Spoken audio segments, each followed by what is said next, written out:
इसको समझने की कोशिश करते हैं कि इस चैप्टर का नाम यूनिट एंड मेजरमेंट क्यों है। एक सिंपल सा एग्जांपल लेते हैं, न्यूटन साहब की ग्रेविटेशनल लॉ का। न्यूटन साहब अपने क्लासरूम में बैठे थे और उन्होंने क्लासरूम की खिड़की से एक एप्पल को पेड़ से नीचे की तरफ गिरते हुए देखा। जब वो गिरा, नीचे की तरफ गिरा, लेकिन एंशिएंट टाइम के लोग भी, जो उस टाइम के और भी नॉर्मल लोग थे, उन्होंने भी एप्पल को नीचे ही गिरते देखा है। एप्पल ही नहीं, अगर और भी जितनी भी चीज़ें हैं हमारे वर्ल्ड में, अगर हम उनको ऊपर की तरफ उछालेंगे तो वो हमेशा नीचे की तरफ ही आती है। ऐसा क्यों होता है कि जो हमारी अर्थ है उन पर एक फोर्स लगाती है, जिससे वो अर्थ, जो भी ऑब्जेक्ट है वो अर्थ की तरफ खिंचा आता है। उसको हम ग्रेविटेशनल फोर्स बोलते हैं, ग्रेविटी का फोर्स बोलते हैं। इसी अर्थ के फोर्स को न्यूटन साहब ने ग्रेविटेशनल लॉ बोल दिया था। तो हम कह सकते हैं हमारे नेचर में जो कुछ भी होता है, कुछ भी मूवमेंट होता है, वो सब फिजिक्स के लॉज की वजह से होता है, फिजिक्स लॉज की वजह से होता है। और फिजिक्स में जो कुछ भी है वो नेचर के सभी मूवमेंट्स ही हैं। जैसे अगर हम खड़े हो पा रहे हैं, जैसे हम चल पा रहे हैं, उन सब में फ्रिक्शन फोर्स लगता है। हम किसी दीवार पे कील को लगा पा रहे हैं, कील को अंदर की तरफ लगा पा रहे हैं, वो फ्रिक्शन की वजह से हो पा रहा है। अगर हम किसी चीज़ को पकड़ पा रहे हैं, ग्रिप दे पा रहे हैं, वो भी फ्रिक्शन की वजह से हो पा रहा है। ऐसे ही बहुत सारी चीज़ें, अगर हम किसी चीज़ को कम टाइम में कर पा रहे हैं, इसका मतलब हमारी स्पीड ज़्यादा है। एक्सेलरेशन, वेलोसिटी, ये सब किस में आता है? फिजिक्स लॉज में ही आता है। नेचर में जो कुछ हो रहा है, ये बातें समझने की कोशिश करी सिर्फ कुछ साइंटिस्ट ने, जिनकी वजह से फिजिक्स बनी। लेकिन साइंटिस्ट ने उस नेचर में जो कुछ भी हो रहा है उस चीज़ को अंडरस्टैंड किया और हमें कन्वे करने की कोशिश करी। कन्वे करने के लिए उन्हें लैंग्वेज की ज़रूरत पड़ी। उसी लैंग्वेज की बात हम इस चैप्टर में करने वाले हैं, यूनिट एंड मेजरमेंट। इसमें हम फिजिकल क्वांटिटीज़ के बारे में देखेंगे,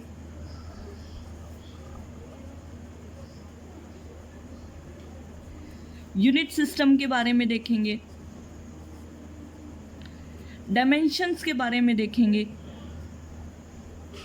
है ना। ऐसे बहुत सारे कंटेंट हैं जिनमें हम इस लैंग्वेज की बात करेंगे जो हमारे साइंटिस्ट फिजिक्स में यूज़ करते हैं। For example speed, velocity, acceleration, ये सब फिजिकल क्वांटिटीज़ आ जाते हैं। और इनको मेज़र करने के लिए हम किस यूनिट सिस्टम का यूज़ करते हैं, वो यूनिट सिस्टम में आ जाता है। और उन यूनिट सिस्टम्स को डायमेंशनली किस तरह रिप्रेजेंट करते हैं, वो डायमेंशंस में आ जाता है। इसके अलावा कंटेंट हम आगे और देखेंगे कि आगे कंटेंट हम क्या क्या पढ़ेंगे।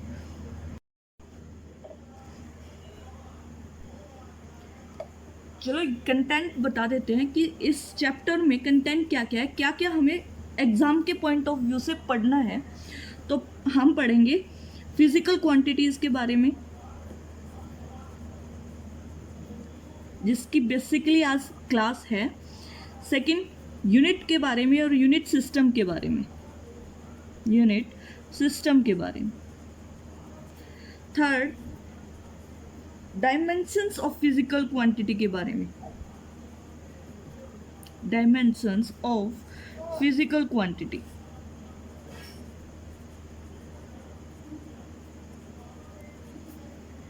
Fourth, dimensions analysis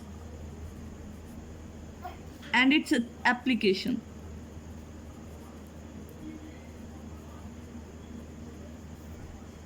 fifth, significant figure क्या होता है, इसके बारे में। फोर्थ, एक्यूरेसी,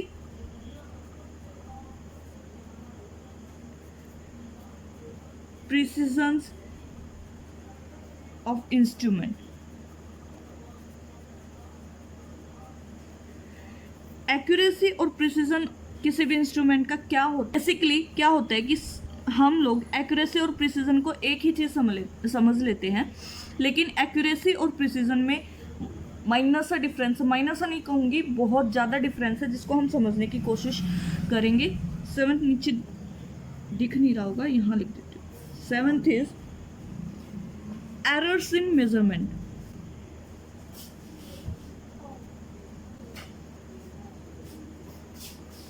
इसमें जो एरर्स आती हैं उनसे कैसे डील करेंगे वो हम इस चैप्टर में देखने वाले हैं। तो आज की क्लास बेसिकली फिजिकल क्वांटिटीज के बारे में होगी।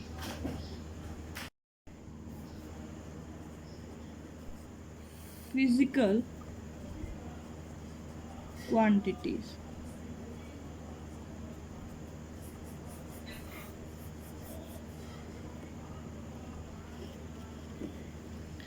फिजिकल क्वांटिटीज को मैं पीक्यू से मेजर कर रही हूँ।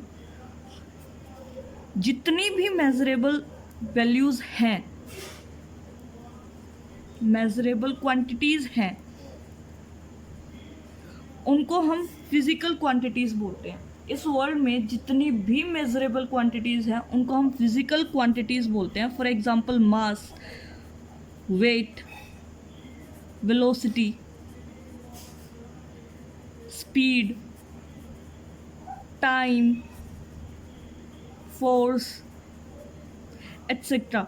ये जितनी भी मेजरेबल चीज़ है हमारे नेचर में, हमारे वर्ल्ड में जितनी भी मेजरेबल क्वांटिटीज़ हैं उनको हम फिजिकल क्वांटिटीज़ बोलते हैं। अगर मैग्नीट्यूड की बात करूं मैं, मैग्नीट्यूड क्या होता है? मैग्नीट्यूड ऑफ फिजिकल क्वांटिटी, किसी भी फिजिकल क्वांटिटी का मैग्नीट्यूड क्या होता है, इसके बारे में अगर बात करें तो ये होता है numerical value into unit. For example, अगर मैं कोई भी फिजिकल क्वांटिटी का मैग्नीट्यूड लूँ लाइक 30 kg, तो इसमें दो चीज़ें आ रही हैं, एक न्यूमेरिकल वैल्यू, एक यूनिट। 30 जो है हमारी वो न्यूमेरिकल वैल्यू है और जो kg है हमारी वो यूनिट है। अब यूनिट क्या है? Measurement of any physical quantity involves comparison with a certain basic accept reference standard is called unit. मतलब एग्जाम्पल के थ्रू समझते हैं। मान लो ये कोई ऑब्जेक्ट है ए जिसकी न्यूमेरिकल वैल्यू है 30, बी है जिसकी न्यूमेरिकल वैल्यू है 60 एंड सी है जिसकी न्यूमेरिकल वैल्यू है 90। अगर ए और बी में कंपैरिजन किया जाए तो बी लिखा जा सकता है is 2 times of A, and C and A में कंपैरिजन किया जाए तो सी लिखा जा सकता है सी इज 3 टाइम्स ऑफ ए। हम कंपेयर कर रहे हैं बी और सी को, दोनों को ए से, तो ए हमारी क्या बन जाती है? एक बेसिक एक्सेप्टेड रेफरेंस स्टैंडर्ड बन जाता है जिसको हम यूनिट बोलते हैं। इसके बारे में आगे हम डिटेल में पढ़ेंगे।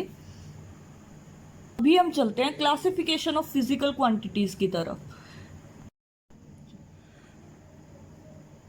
Classification of physical quantities.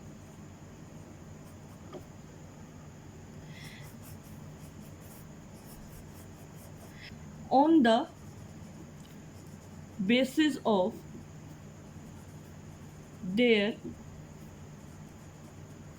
directional properties, जिसमें फर्स्ट है स्केलर एंड सेकंड है वेक्टर फिजिकल क्वांटिटीज।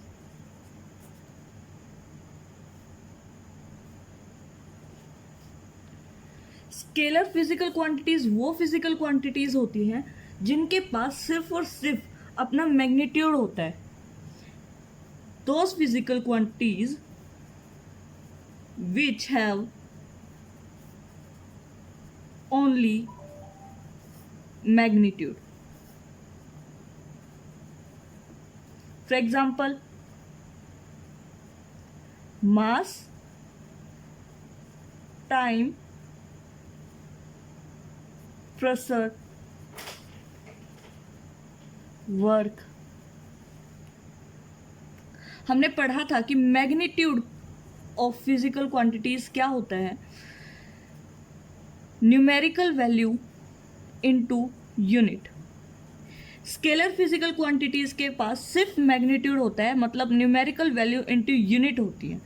वहीं वेक्टर क्वांटिटीज के पास वेक्टर क्वांटिटीज वो क्वांटिटीज होती है जिनके पास मैग्नीट्यूड तो होता ही है और मैग्नीट्यूड के साथ साथ डायरेक्शन भी होती है। Those physical quantities which have magnitude as well as directions.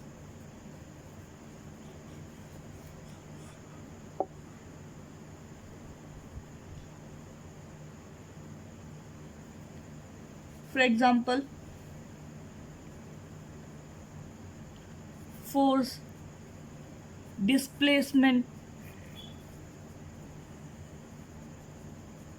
5 Newton का अगर हमने यहाँ पे फोर्स लगाया है और उसने डिस्प्लेसमेंट दिया है उसी डायरेक्शन में जिस डायरेक्शन में हमने फोर्स लगाया, तो अब फोर्स के पास मैग्नीट्यूड भी है, मतलब न्यूमेरिकल वैल्यू इनटू यूनिट भी है, और इसके पास डायरेक्शन भी है। तो स्केलर क्वांटिटीज क्या कौन सी क्वांटिटीज होती है जिनके पास सिर्फ और सिर्फ मैग्नीट्यूड होता है, और वेक्टर क्वांटिटीज कौन से होती है जिनके पास मैग्नीट्यूड तो होता ही है उसके साथ साथ डायरेक्शन भी होती है। Second type of classification of physical quantities क्या है, अभी हमने देखा on the basis of their directional properties. अब दूसरा क्या है, on the basis of their dependency, on the basis of their dependency. ये भी 2 टाइप्स के होते हैं, fundamental physical quantities, fundamental physical quantities, and second is derived quantities, derived physical quantities. Fundamental नाम से पता लग रहा है कि ये बेस होता है, फंडामेंट होता है किसी भी चीज का। बेसिक फिजिकल क्वांटिटीज को ही हम फंडामेंटल क्वांटिटीज के नाम से जानते हैं। फंडामेंटल फिजिकल क्वांटिटी को बेस फिजिकल क्वांटिटीज भी बोला जाता है। और ड्राइव्ड क्वांटिटीज का भी नाम से पता चल रहा है कि ये ड्राइव्ड क्वांटिटीज होती है, किसी चीज से बनी हुई फिजिकल क्वांटिटीज को हम ड्राइव्ड क्वांटिटीज कहते हैं। नॉर्मल सा एग्जांपल लेके चलते हैं, जैसे हमारे पास अल्फाबेट्स हैं इंग्लिश के ABC अप टू Z तक, ये हमारे फंडामेंट है इंग्लिश लैंग्वेज की।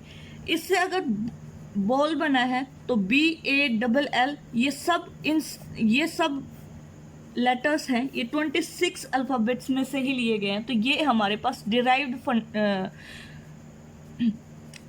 फिजिकल क्वांटिटी है और ये हमारे पास फंडामेंटल है।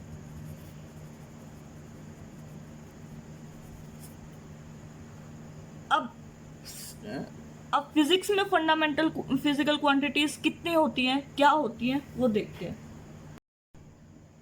पहले डेफिनेशन देख लेते हैं फंडामेंटल फिजिकल क्वांटिटीज की क्या होती है। दीज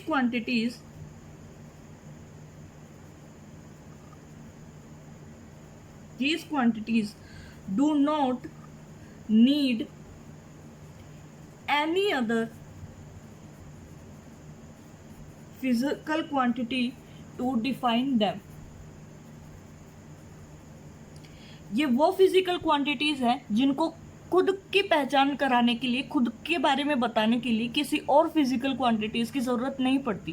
फॉर एग्जांपल ABCD अपने आप में यूनिक है, अपने आप से बता सकते हैं। A जैसा पूरे 26 अल्फाबेट्स में कोई और नहीं है। B अपने आप में यूनिक है, C अपने आप में यूनिक है, अप टू Z हर एक लेटर ABCD में यूनिक है। ये फंडामेंटल है, बेस है कि पूरी इंग्लिश लैंग्वेज का बेस ये 26 लेटर हैं, इन्हें हम फंडामेंटल बोलेंगे। उसी तरह फिजिक्स में फंडामेंटल क्वांटिटीज को अपने आप को बताने के लिए किसी दूसरी फिजिकल क्वांटिटी का सहारा नहीं लेना पड़ता। ये टोटल 7 है। फंडामेंटल जो फिजिकल क्वांटिटीज़ हैं वो टोटल कितनी है? 7। फंडामेंटल फिजिकल क्वांटिटीज़ मैंने बताया 7 है। कौन कौन सी हैं? फर्स्ट है mass, second length, third time, fourth temperature, fifth current, six luminous intensity,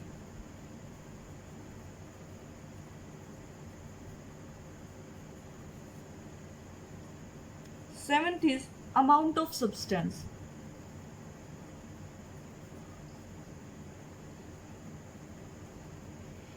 ये जो 7 फिजिकल यूनिट है ये फंडामेंटल फिजिकल यूनिट है जिनको डिफाइन करने के लिए किसी और फिजिकल क्वांटिटीज की ज़रूरत नहीं पड़ती। ये हमारी फंडामेंटल फिजिकल क्वांटिटीज हैं जहाँ पे इनकी यूनिट क्या क्या होंगी? मास किलोग्राम, लेंथ की होगी मीटर, टाइम की सेकेंड, टेम्परेचर की केल्विन, करंट की एम्पियर, ल्यूमिनियस इंटेंसिटी की कैंडेला,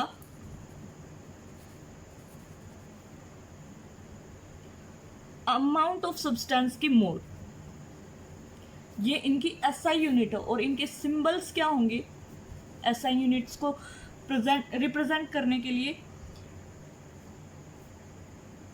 किलोग्राम के लिए केजी, मीटर के लिए एम, सेकंड के लिए एस, केल्विन के लिए के, एम्पियर के लिए ए, कैंडेला के लिए सी डी एंड मोल के लिए एम ओ एल।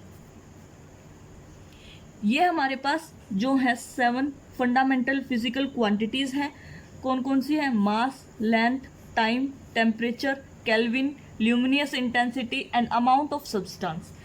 इनकी एसआई यूनिट्स क्या है जिनके बारे में हम बाद में बात करेंगे। मास की एसआई यूनिट क्या है? किलोग्राम, लेंथ की मीटर, टाइम की सेकंड, टेम्परेचर की केल्विन, करंट की एम्पियर, ल्यूमिनियस इंटेंसिटी की candela and amount of substance की मोल।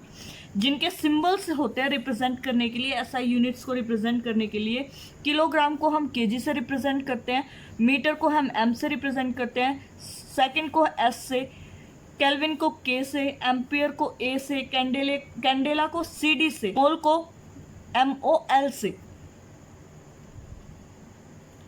ये हमारी फिजिकल क्वांटिटीज है, derived quantities.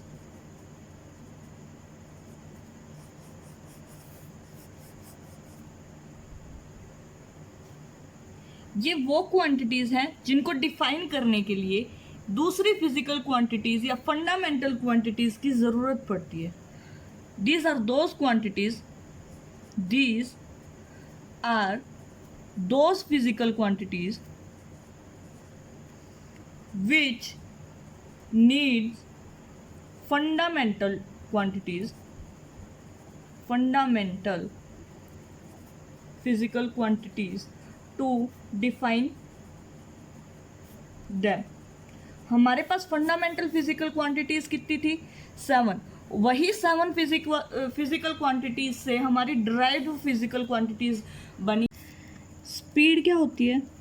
Speed is equal to distance upon time. Distance को हम एक लेंथ ही मान सकते हैं। लेंथ कैसे? फॉर एग्जांपल कोई पर्सन है, इस पॉइंट से ए पॉइंट से बी पॉइंट तक ये रूट कवर करते हुए गया है, तो ये जो रूट कवर किया है इसने, ये एक लेंथ ही तो है। तो डिस्टेंस एक लेंथ हुई और लेंथ हमारी फंडामेंटल क्वांटिटीज़ में आती है, टाइम भी हमारा फंडामेंटल क्वांटिटीज़ में आता है। तो स्पीड क्या है? एक ड्राइव्ड क्वांटिटी है। ड्राइव्ड क्वांटिटीज़ क्या होती हैं? जो अपने आप को रिप्रेजेंट करने के लिए फंडामेंटल क्वांटिटीज़ की हेल्प लेती हैं। तो यहाँ अब स्पीड ने अपने आप को रिप्रेजेंट करने के लिए फंडामेंटल फिजिकल क्वांटिटीज़ की मदद ली है। तो ये हमारी क्या हो गई है? Derived physical quantities. एक और एग्जांपल लेते हैं फोर्स का। Mass into acceleration. मास हमारा फंडामेंटल फिजिकल क्वांटिटी है और ये हमारे ड्राइव्ड क्वांटिटी है। एक्सेलरेशन हमारी ड्राइव्ड क्वांटिटी है। फोर्स हमारा क्या हो जाता है यहाँ से, ड्राइव्ड क्वांटिटी। ये ड्राइव्ड क्वांटिटी है तो ये भी फंडामेंटल क्वांटिटीज से मिलके बनी होगी। एक्सेलरेशन भी एक ड्राइव्ड क्वांटिटी है जो कि फंडामेंटल फिजिकल क्वांटिटीज से मिलके बना है। तो ये ओवरऑल क्या हो गया, फिजिकल क्वांटिटी से मिलके बना है हमारा पूरा फोर्स, जिसको हम ड्राइव्ड फिजिकल क्वांटिटीज़ के अंडर लेते हैं। दैट्स इट गाइस, ये था हमारा आज का लेक्चर। अगर आपको लेक्चर पसंद आया है तो वीडियो को लाइक करें और चैनल को सब्सक्राइब करें। Thank you for watching.